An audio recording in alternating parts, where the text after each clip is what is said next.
मूर्ख लोमड़ी और चालाक ऊँट की कहानी। एक जंगल में एक ऊँट और एक लोमड़ी रहती थी। इस जंगल के पास एक तरबूज का खेत था, लेकिन खेत और जंगल के बीच में एक नदी बहा करती थी। एक दिन उन दोनों ने सोचा कि आज उन्हें नदी के उस पार खेत में जाकर तरबूज खाना चाहिए।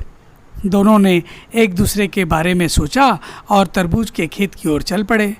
जैसे ही लोमड़ी नदी के पास पहुंची, ऊँट ने कहा, अगर तुम मुझे अपनी पीठ पर बिठाओगे तो मैं भी नदी पार कर जाऊंगा।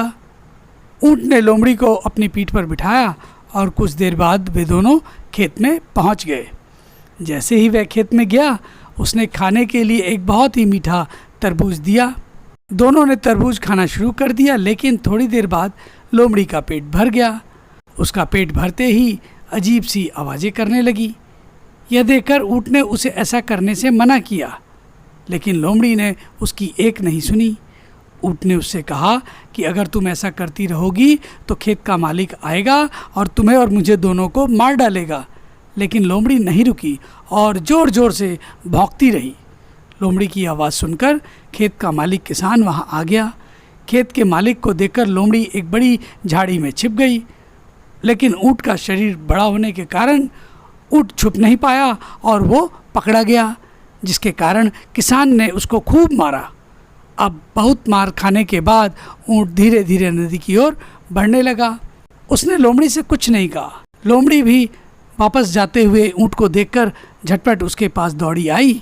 लोमड़ी ऊँट की पीठ पर बैठना चाहती थी, लेकिन ऊँट लोमड़ी के व्यवहार के कारण नाराज़ था।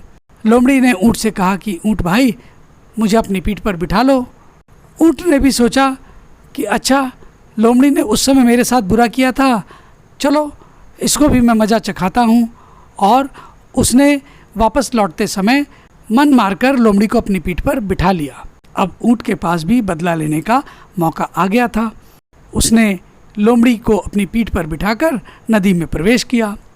जब ऊँट नदी के बीच पहुँचा तो उसने कहा, लोमड़ी दोस्त, मेरी आदत है कि मैं खाना खाने के बाद सोना चाहता हूँ।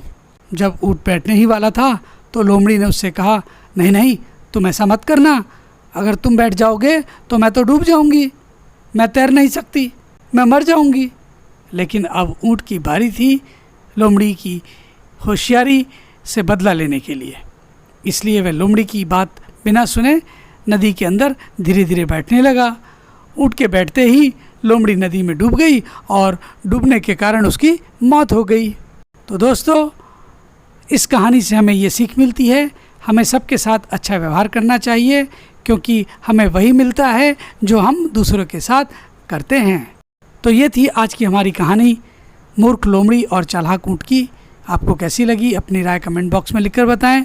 और अगर आपको हमारी आज की ये कहानी पसंद आई हो तो इसे लाइक करें, शेयर करें, हमारे चैनल को भी सब्सक्राइब करें। नमस्कार।